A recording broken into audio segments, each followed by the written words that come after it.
Admiral Yena first heard the word mirror from a dead man's report. Commander Tafik Oral had commanded the heavy cruiser Perennial Dawn during the third Solace approach, 6 weeks before Yena received her orders to defend the station itself. Oral had filed his after-action report 11 minutes before his ship's targeting systems locked onto the Perennial Dawn's own sister vessel and opened fire.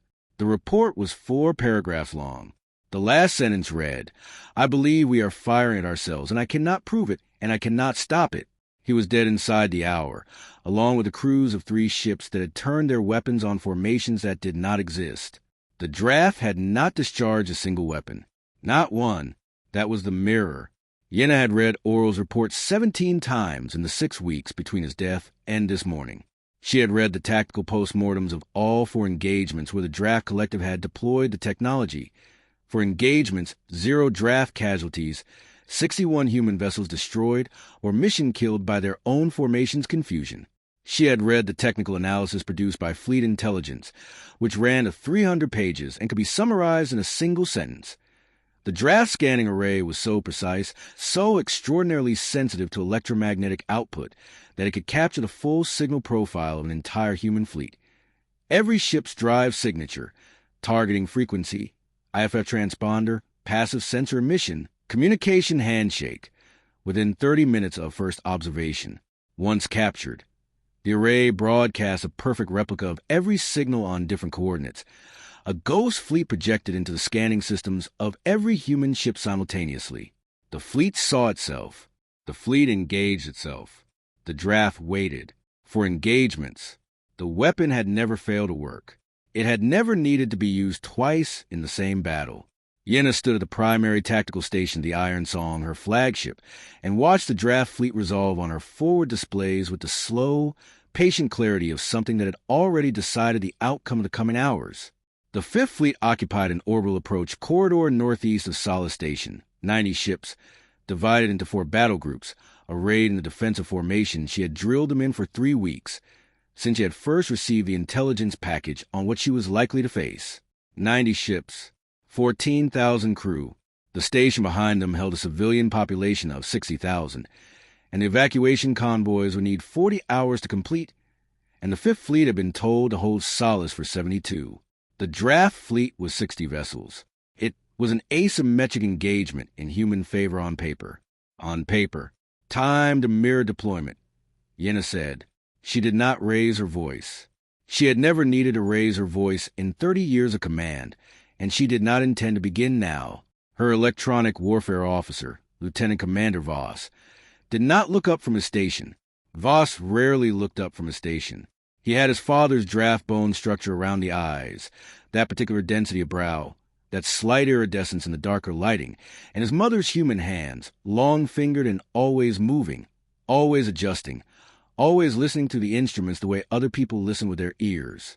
He was 29 years old, and he could hear Drath scanning frequencies the way a musician hears pitch, not metaphorically, not through some mystical inheritance, but because he had spent 8 years learning the Collective's electronic language the way human children learn to read, sound by painstaking sound, until it became reflex.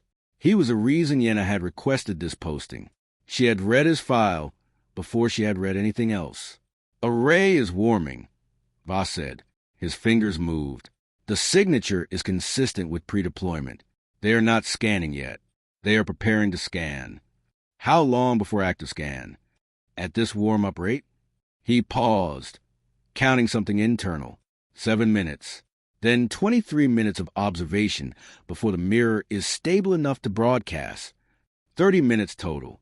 She had known this from the intelligence package. She had planned for this from the moment she accepted the command. And yet, hearing it spoken aloud by a man who could actually hear the enemy's preparation, that was different. That had weight. "So we have 30 minutes from the moment they go active," said Captain Darrell, her flag captain, from the helm station to her left. Darrell was a precise man, economical with language, which was why she trusted him, to do what we need to do. "We have 20, Yena said. That turned heads. Not many. Her bridge crew had discipline, but a few. Darrell turned fully to look at her. "The intelligence gives us 30, Admiral. The intelligence gives us 30 minutes before the mirror is stable enough to broadcast, Yena said. We need 10 minutes of darkness before the broadcast begins, or our drive signatures will already be in their system, and they'll have a baseline to track. We go dark at the 20-minute mark. She looked at the tactical display, at the 90 blue markers that represented living ships and living people. We go dark 10 minutes into their scan, while they're still building the picture, while the picture is still incomplete. The silence on the bridge was not disagreement. It was a crew absorbing a plan that had just become, in the space of 2 sentences, considerably more terrifying than it had been. Navigation. Confirmed preloaded coordinates are locked, Yena said. Confirmed, Admiral. Navigator Hess's voice was steady. Yena had chosen her for that voice as much as her charts. All 90 vessels carry preloaded approach coordinates, 7 sequential waypoints, no active guidance required. Blind run time is 22 minutes. Then we have 2 minutes of margin. Yena said, we will not use them. She turned back to the display and watched the Drath fleet hold its distance with the unhurried confidence of something that had already won this engagement 4 times and expected to win again. They were not afraid. They had no reason to be afraid. They had a weapon that turned human fleets into self-destroying machines, and they had deployed it against better odds than this. Whatever they were feeling on those 60 ships, Yena had read enough Drath tactical philosophy to know it was something analogous to calm. It was not the anticipation of a difficult fight. It was the anticipation of watching another human fleet collapse. She thought of Oral. I believe we are firing at ourselves, and I cannot prove it, and I cannot stop it. She had spent 6 weeks designing the only answer she could find to that sentence. Fleet-wide channel, she said. Her communications officer opened it. 90 ships, 14,000 people. She had a few sentences to give them something that would hold them together in the dark. This is Admiral Yena. In approximately 7 minutes, the Drath fleet will begin scanning us. In 20 minutes from my mark, we will go completely dark. All signals, all active systems, all electronic output. Every ship in this formation will navigate on preloaded coordinates only. No communication, no sensors, no guidance corrections. We will fly blind for 22 minutes in the formation we have drilled for 3 weeks, and we will arrive in position behind the Drath fleet, and we will end this engagement before they understand what happened. A pause. She kept her voice the same temperature it always was, not cold, not warm, but even, the way a well-calibrated instrument is even. I have commanded this fleet for 11 months. I have watched you train. I know what you can do. Do it now. She nodded to communications. The channel closed. Voss's hands paused the first time. They've gone active, Admiral. Scanning has begun. 20 minutes. The clock started. The first 4 minutes were almost peaceful. That was the strangest part. Yena would think about it afterward. In the quiet after quiet, the way certain memories crystallize around their own incongruity. The bridge of the Iron Song looked exactly as it always looked during a tactical engagement. Stations lit, officers at their posts, the forward display painting the tactical geometry of 2 fleets in approach. Voss's hands moved in their constant small adjustments. Darrow stood at the helm station with his characteristic stillness, reviewing approach vectors with Navigator Hess in a murmur too quiet to carry. The sound of a functioning warship, the air cycling, the subtle vibration of the drives, the occasional soft tone of a system reporting status, all of it normal. But the Drath fleet was scanning them. Right now, at this moment, those arrays were drinking in the Iron Song's drive frequency, her IFF handshake, her targeting sensor profile, her communication carrier wave, and storing it with fidelity that would allow a broadcast indistinguishable from the real thing to be projected into the targeting systems of every human ship in the formation. In 16 minutes, Yena's fleet would begin to see itself. In 16 minutes, fire control systems throughout the formation would begin receiving targeting solutions on ships that were in fact their own ships, their own fleetmates, their own, unless she ended the signal first. Voss, she said quietly. What are they seeing? A healthy fleet in defensive formation, he said, with a faint inflection that might have been dry humor in another context. Drive signatures nominal across all 90 vessels. Consistent formation spacing. Standard IFF handshake cycling. They are getting a very clean picture. Admiral, their array is working well. His fingers adjusted something. It always works well. There was something in the way he said it. Not pride exactly, not the inheritance of one side speaking well of the other. Something more complicated. He had spent his career learning to hear these frequencies, which many had spent his career learning to hear the part of himself that came from somewhere else. Yena did not think about this often when she looked at Voss. She was thinking about it now. How clean a picture will they have in 10 minutes? She asked. Detailed enough to begin constructing the mirror, he said. Not complete. There will be gaps, smaller vessels, ships at the edges of formation, anybody with a slightly non-standard emission profile. Those gaps will fill in over the following 10 minutes. He paused. If we go dark at the 10-minute mark, the mirror will be flawed, incomplete. It may still work well enough to cause confusion. If we go dark at the 20-minute mark, Yena said, the mirror will never broadcast because it won't be ready. He looked at her then. It was a look she had come to understand over 11 months. The particular quality of his attention when he was recalibrating his model of her. You are certain of the timing. I'm certain of the mathematics, she said. The certainty of the execution is your department and theirs. She meant the 90 cruise. She always meant the 90 cruise. 8 minutes to dark, Navigator Hess said from a navigation station. She had been running a quiet countdown on her console, which was not something Yena had asked her to do and was exactly the right thing to do. 8 minutes. Around the bridge, there was a subtle change in posture, not visible to anyone who didn't know these people, but Yena knew them. The way Daryl's shoulders settled differently. The way the communications officer, Ensign Tyrell, arranged her hands on her darkened board as though rehearsing the moment when she would have to stop. Touching it, the way the helm officer checked his preloaded coordinates for... Yena had been counting, the 7th time in the last 20 minutes. This was not nervousness.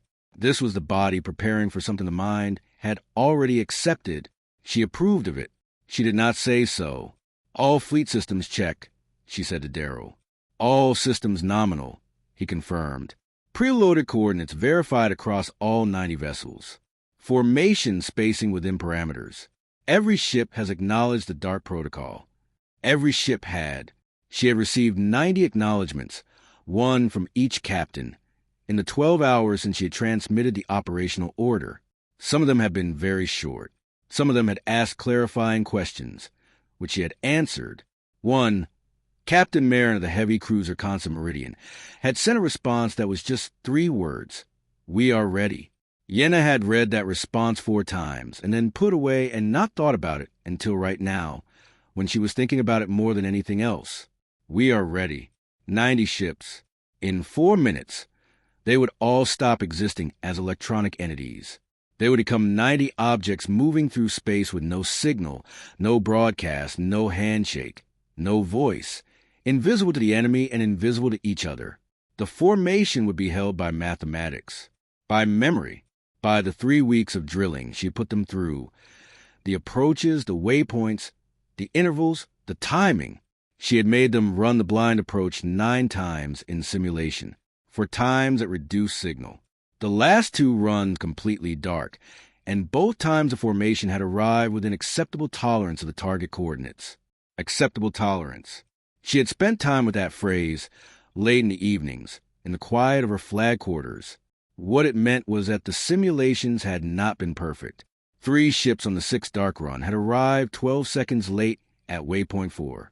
On the 7th run, 2 ships had drifted 400 meters out of formation by waypoint 6, still within the safety envelope. Technically, but in a real combat approach, in a real dark corridor, for 100 meters of drift toward a neighboring vessel was the kind of thing that ended careers and ended lives. She had flagged both incidents. She had adjusted the preloaded coordinate calculations. She had run the remaining simulations and been satisfied. She was as satisfied as she was going to be. 5 minutes, Hess said. Voss's hand slowed almost imperceptibly. They are at 40% picture completion, he said. Drive signatures of all capital ships confirmed in their system. Formation geometry mapped. They are now working on the smaller vessels, the frigates, the escort pickets. Let them find them, Yena said. He looked at her again with that recalibrating expression. When we go dark, she explained, I want the picture they have to be as complete as possible, because a complete mirror of a fleet that isn't there anymore is useless. But an incomplete mirror could still generate targeting returns on the larger vessels. Voss finished. His voice had something in it she hadn't heard there before. An incomplete mirror broadcast into a fleet that's already panicking could still cause. Yes, she said, which is why we go dark at exactly 20 minutes. Not 19, not 21. Their picture needs to be complete enough to be useless, not incomplete enough to be dangerous. He was quiet for a moment. Then, that is a very fine line, Admiral. Yes, she said again. It is 3 minutes. Around the bridge, the preparations had become visible even to an outside observer. Officers were making their last checks, the small, methodical confirmations of people who understood that they were about to lose access to everything they normally use to confirm things. The helm officer ran the preloaded coordinate sequence one final time. The navigation station went through the waypoint timing calculations, cross-referencing with fleet chronometers that had been synchronized across all 90 ships 14 hours ago and would not be corrected again for 22 minutes. Communications Ensign Tyrrell was preparing the fleet-wide signal that would carry Yena's one-word order. One word. She needed to give the fleet one word that would send every ship dark simultaneously. She had thought about that word for a long time. 1 minute, Hess said. Her voice was completely steady. Yena looked at the tactical display. 90 blue markers in their formation, spread across the approach corridor, grouped in their 4 battle groups. Perfectly spaced, perfectly timed, a fleet that had trained hard and was about to be asked to demonstrate what hard training actually meant when it mattered. The Drath fleet, at greater distance, held its position with the same confidence as before. They were 63% through their scan. In 10 more minutes, they would be complete. In 10 more minutes, they would begin building the mirror. In 1 more minute, there would be nothing to mirror. Fleet-wide, Yena said. Tyrrell opened the channel. 90 ships listened. Vesper, Yena said. That was the word. She had chosen it carefully. It meant evening. It meant the moment before darkness. It meant the sky in that particular instant when the light is going, but the dark has not yet fully arrived. That threshold moment that is neither one thing nor the other. She had wanted the crews to have something to hold on to in the silence, and she had thought that a word with that much meaning in it was better than no word at all. Whether she was right, she would know in 22 minutes. Every ship in the Fifth Fleet went dark. The silence was not silence. Yena knew it wouldn't be. Silence was a condition of sound, and sound still existed on the bridge of the Iron Song. The air still cycled. The ship's structure still carried its subtle vibrations. People still breathed. What died was the electronic voice of the fleet, the constant low-level hum and handshake and pulse of 90 ships talking to each other and to their own systems and to the sensors that were always listening, always measuring, always reporting. All of that stopped. Every active emission ceased. Every beacon went cold. Every targeting sensor powered down. Every communication array went silent. And in that absence, the bridge felt different. It felt, Yena thought, like the moment after a very loud sound, when the world is suddenly and unexpectedly quiet, and the quiet itself has texture. We're dark, Darrow confirmed. He was looking at a console that was mostly powered down, running only its most basic mechanical functions, a clock, a coordinate display showing preloaded waypoints with no active correction capability, a velocity readout that was mechanical rather than electronic. He looked like a ship's captain on a vessel from 3 centuries ago, navigating by dead reckoning, trusting the math and the instruments and not much else. Voss, Yena said.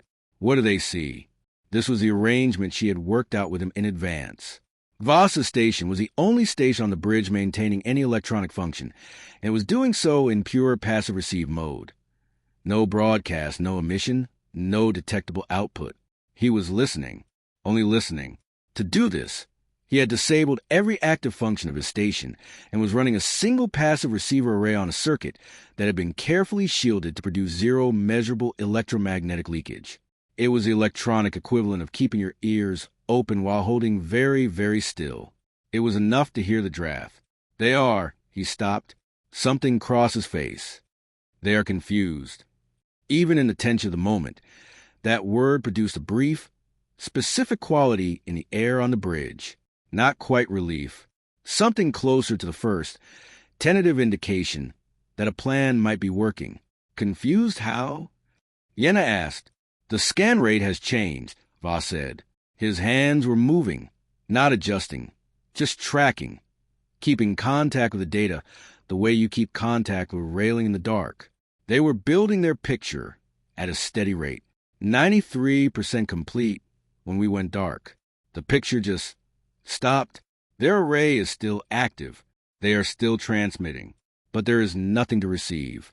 He paused. They were not expecting this. No, Yena agreed. They weren't. Navigator Hess spoke up from her darkened station, working from her mechanical displays. First waypoint in 4 minutes, 30 seconds. Formation should be holding spacing within parameters. Should be.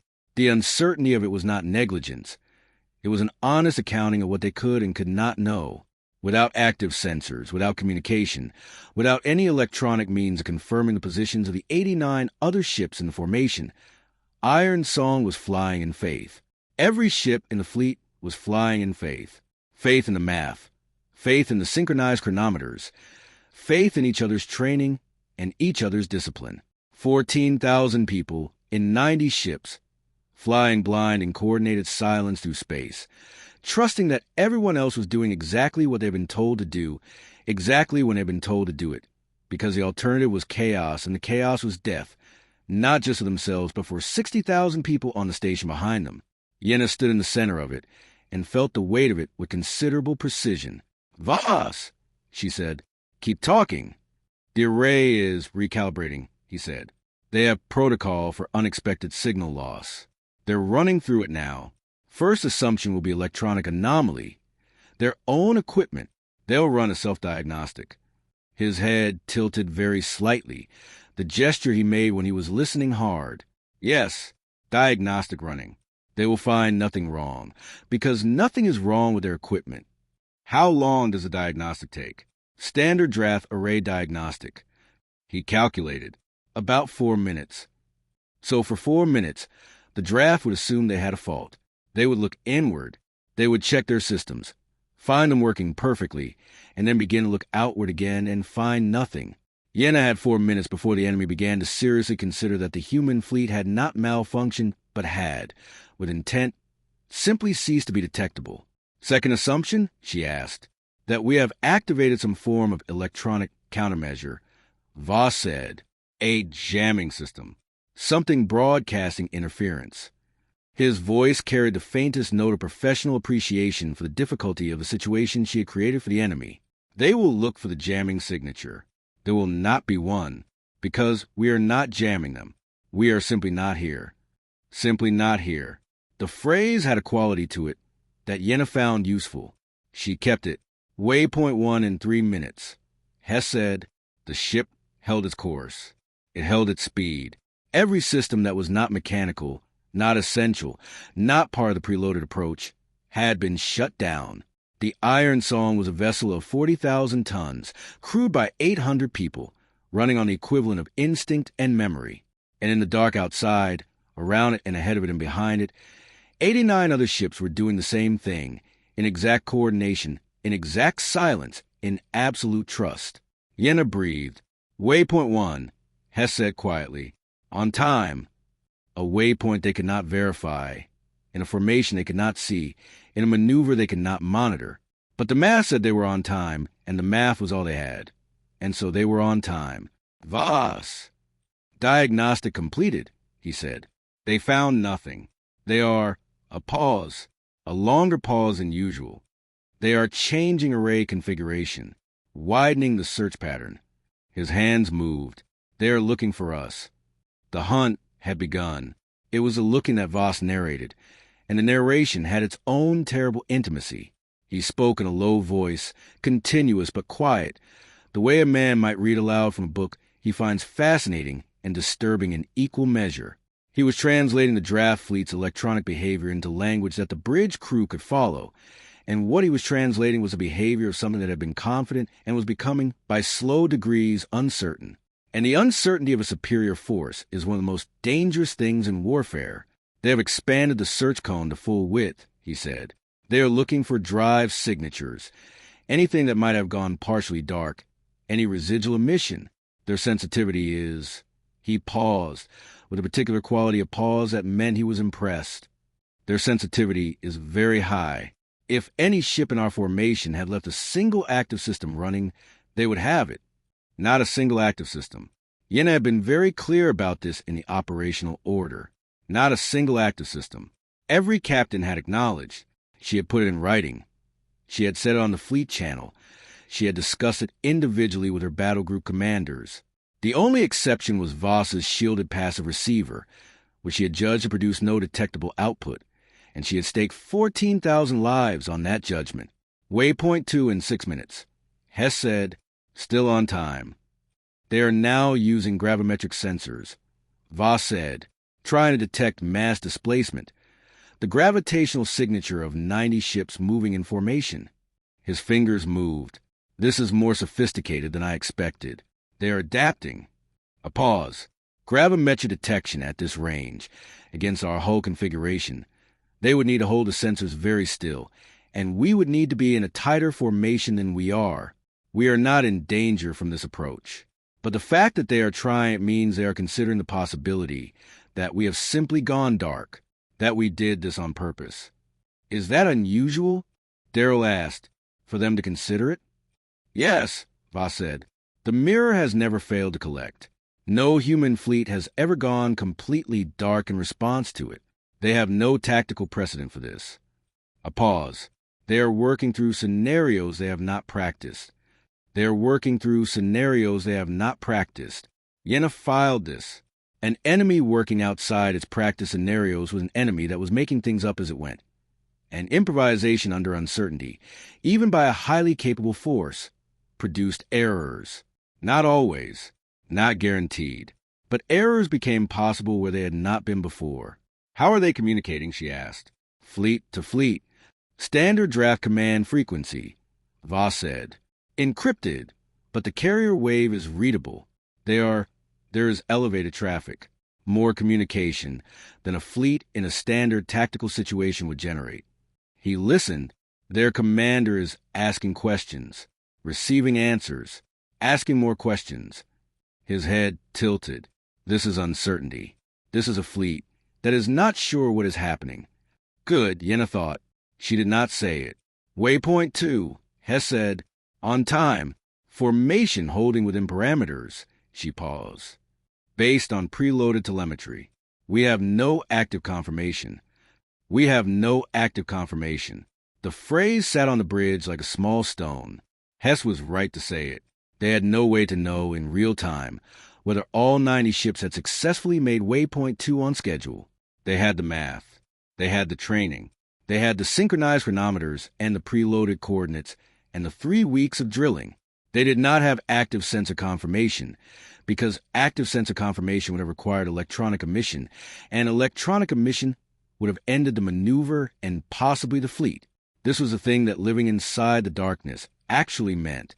Not the theoretical darkness of a briefing room where you discuss a plan, but the actual darkness of 90 ships flying blind, where the uncertainty was not an abstraction, but a physical condition that occupied the same space you were occupying, where every officer on the bridge of the Iron Song was aware, at some continuous and not entirely suppressible level, that anything could be happening out there in the formation, that a ship could have drifted, could have fallen behind, could be on the wrong heading by a degree or two that would not manifest as a problem until a moment of reckoning. And they would not know, could not know, not until the lights came back on.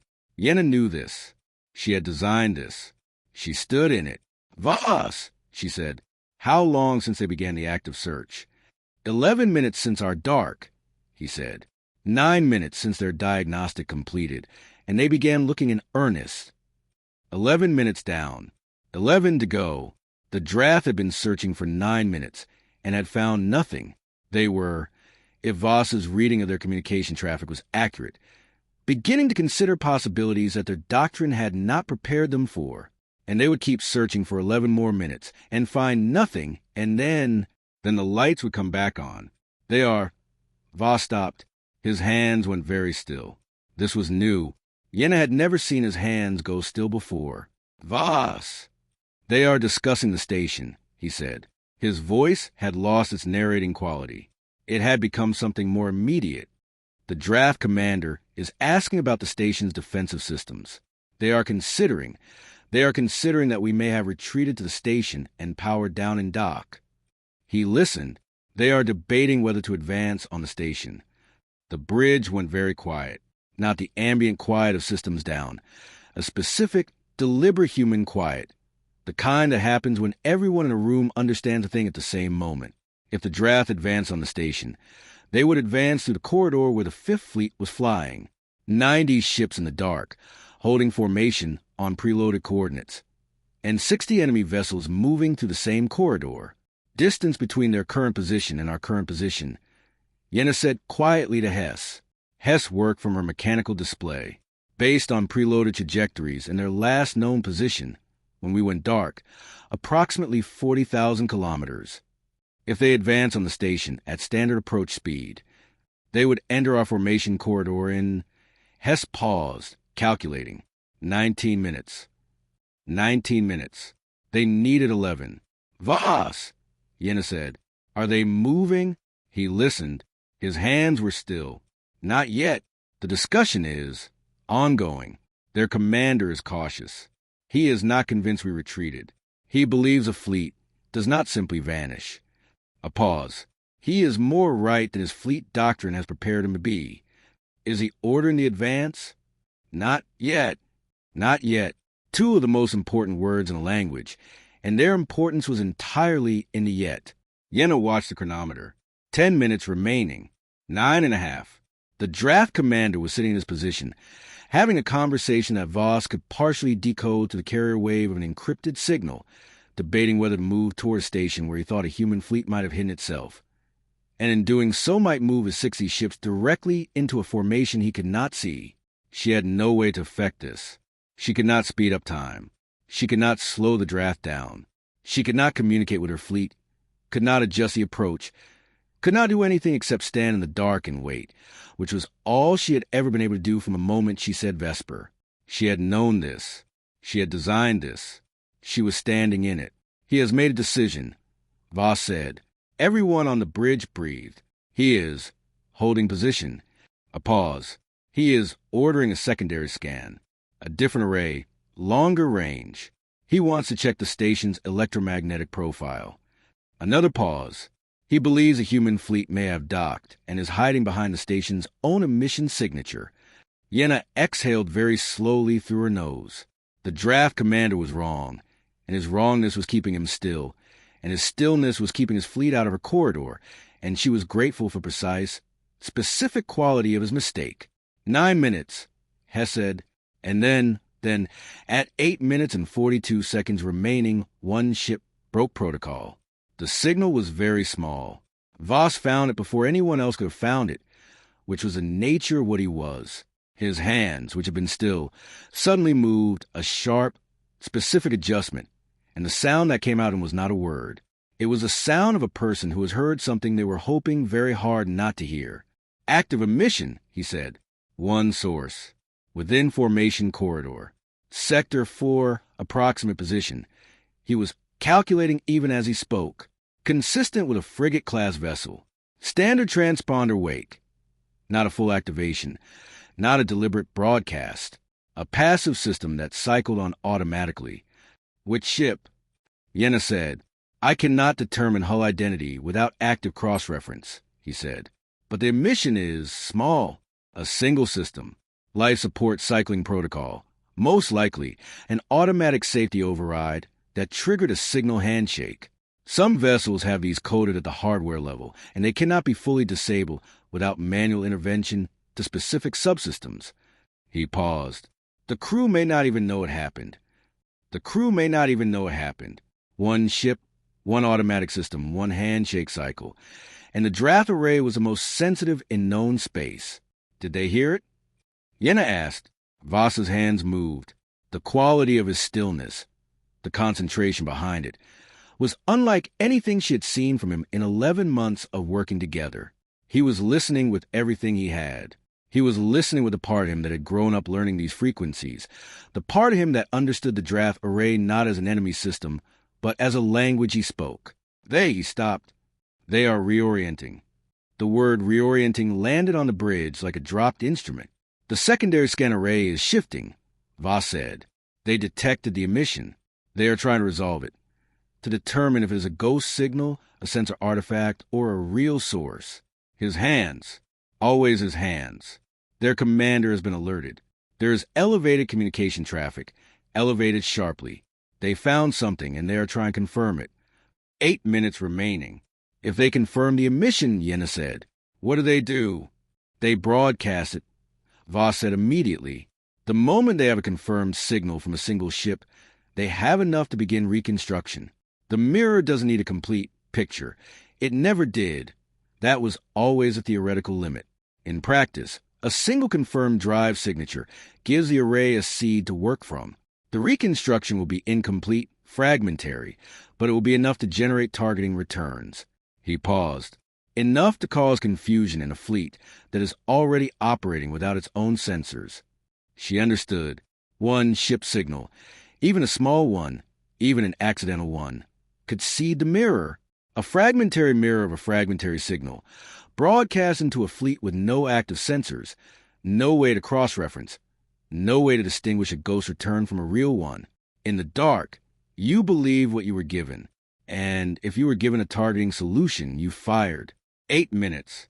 She had to decide something. Can they resolve it in 8 minutes? She asked. Voss listened. His whole body had become a listening instrument. They are running the resolution algorithm now. Standard Drath confirmation protocol for an uncertain contact is 4 minutes.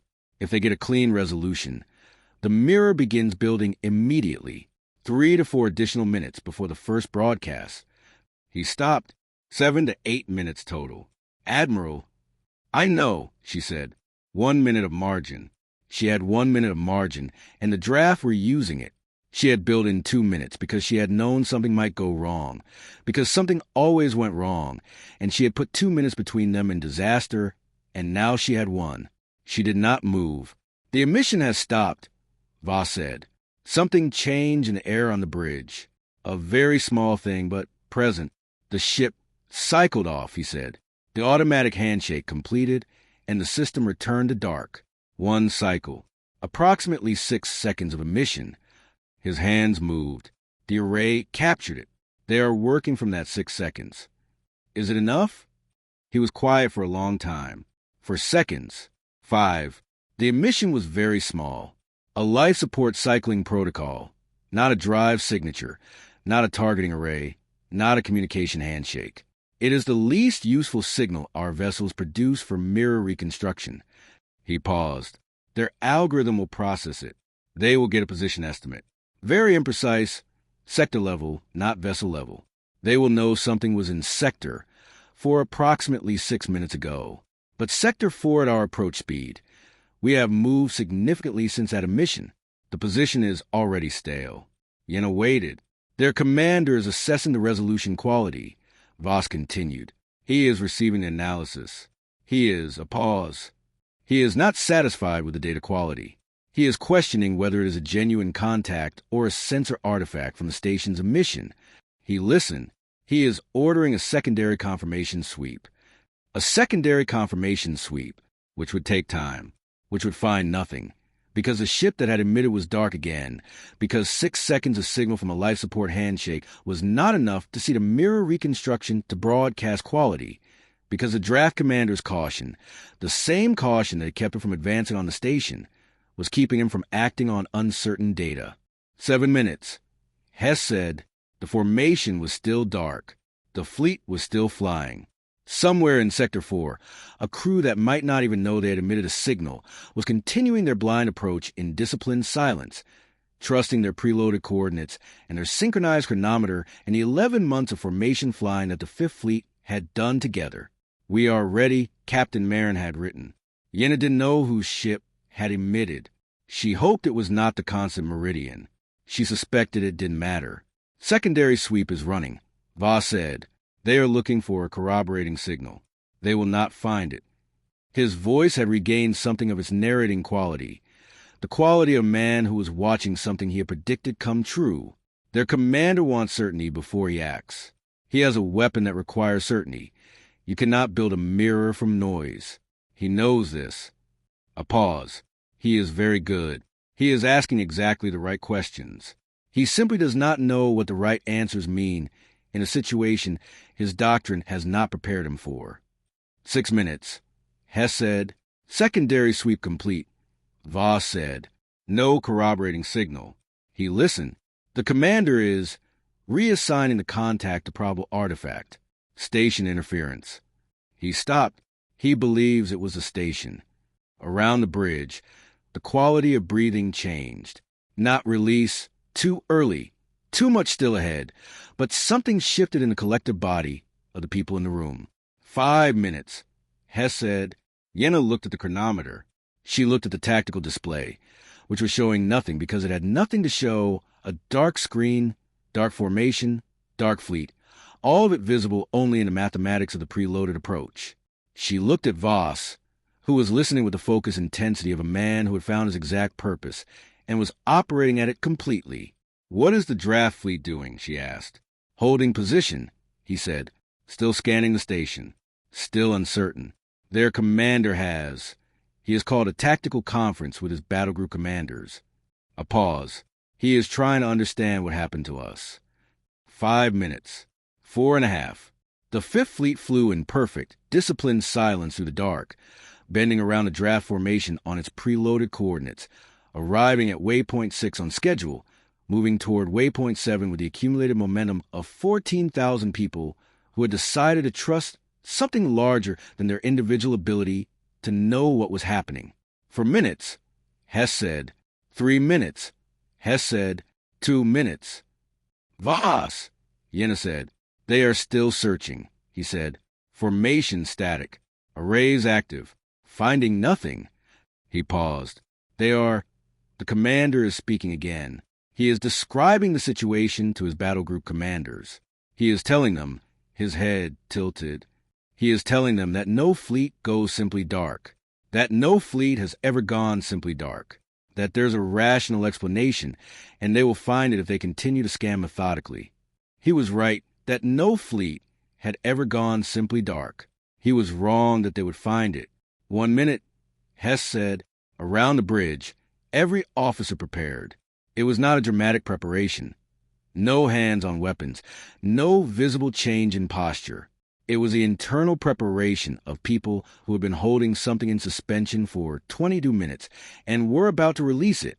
The tension of it was extraordinary, and it was quiet, and it was theirs. Yena looked at Darrell. Darrell looked at her. Fleet wide, she said. Tyrell opened the channel that had been closed for 22 minutes. 90 ships waiting. Aurora, Yena said. That was the other word. The word she had chosen for return. It meant dawn. It meant the end of darkness. It meant the precise and specific moment when the light comes back. 90 ships lit up simultaneously. It was, from any external vantage, a remarkable thing. One moment there was empty space where the Drath scanning arrays had been searching for 22 minutes and finding nothing. The next moment there were 90 warships, fully armed, fully powered, fully operational. In attack formation directly astern of the Drath fleet.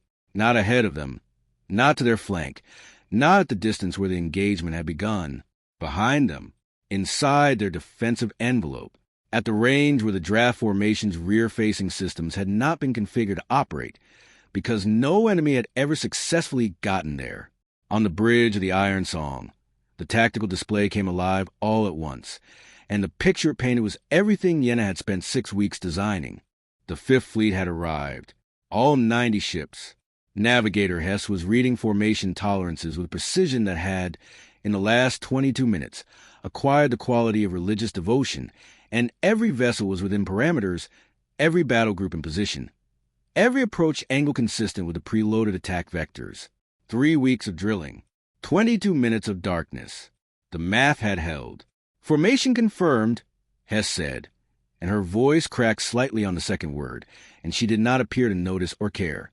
"Targeting systems online," said the weapons officer, Lieutenant Commander Preth, from the station that had been dark for 22 minutes and was now alive with particular urgency of a system that has a great deal to do immediately. "All capital ships confirmed in targeting solutions. Battle Groups 2 and 4 have rear aspect lock on Drath Formation's primary vessels. Battle Group 1 has Battle Group 1 has the Drath flagship. The Drath flagship. The vessel carrying the mirror array. The vessel from which the weapon had been deployed in 4 engagements and had ended those engagements before the Drath fired a single round." Yena looked at the tactical display.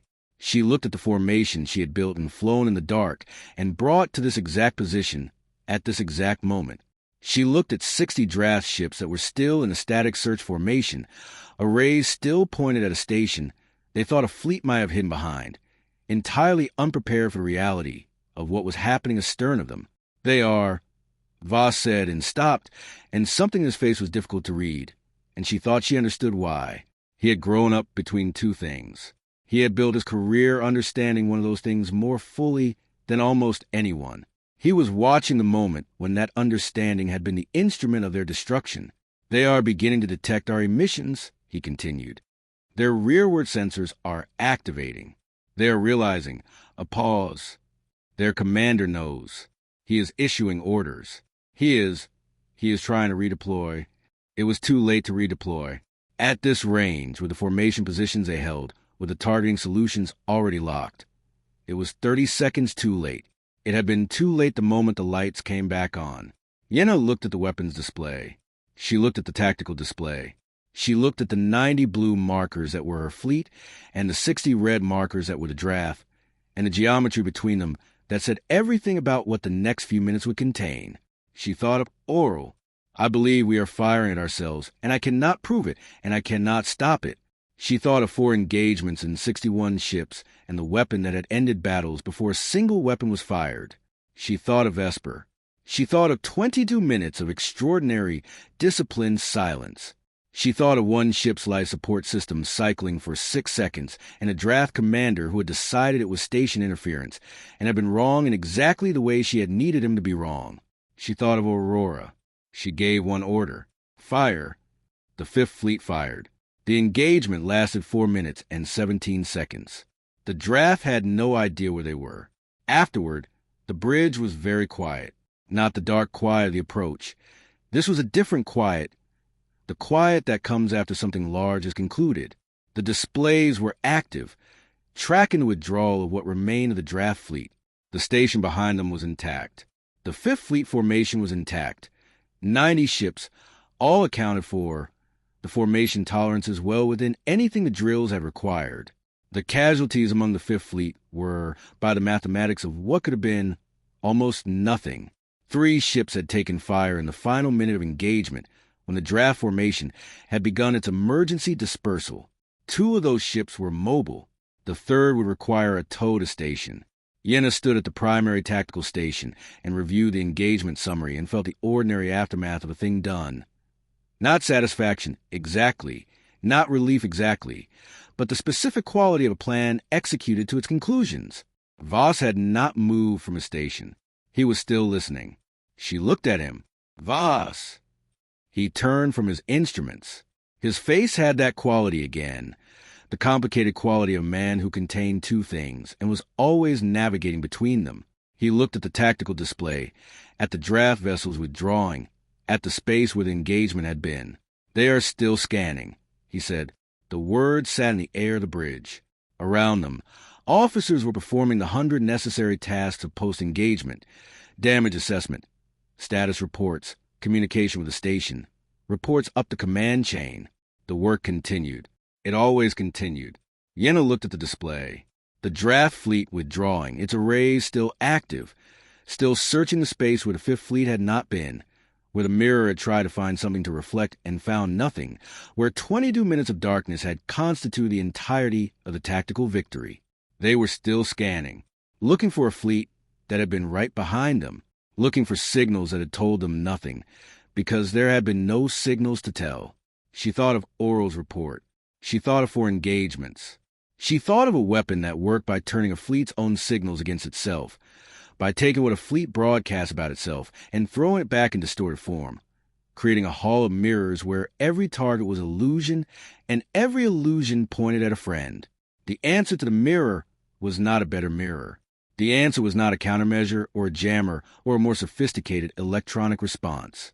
The answer was to refuse to be reflected, to give the weapon nothing to work with, to go dark and fly blind and trust the math and trust each other and arrive somewhere the enemy had never considered looking, because the enemy's entire doctrine assumed that a fleet needed to be seen.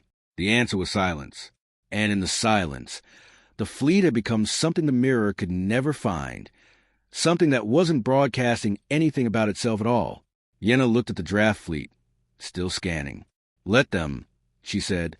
The bridge held the weight of those two words for a moment, and then Darrow began issuing the post-engagement orders, and Hess began confirming final formation positions, and the communication station came alive with the traffic of 90 ships reporting in, and the work of the aftermath resumed. Voss turned back to his station. His hands, after 22 minutes of darkness and 4 minutes of engagement, and now this long exhale of an aftermath, settled back into their usual motion, listening, adjusting, tracking. He was listening to a Drath fleet still searching for them, still trying to understand what had happened, still running their arrays over empty space, looking for the ghost of a fleet that had been right behind them. He listened. Outside the Iron Song's hull, the space where the engagement had been was returning to its ordinary geometry. The Drath fleet continued its withdrawal. The station held its position, intact, its 60,000 people unaware precisely how close the morning had come to being different. The evacuation convoys would not need to complete.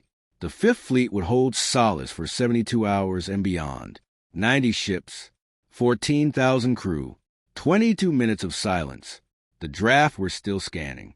Yena said, "Let them," and that was the end of the engagement at Solace Station, and the end of the mirror's record of invincibility, and the beginning of a different kind of question in the tactical doctrine of every fleet that came after about what silence can accomplish, and what darkness contains, and what a fleet becomes when it chooses together to stop broadcasting and simply move.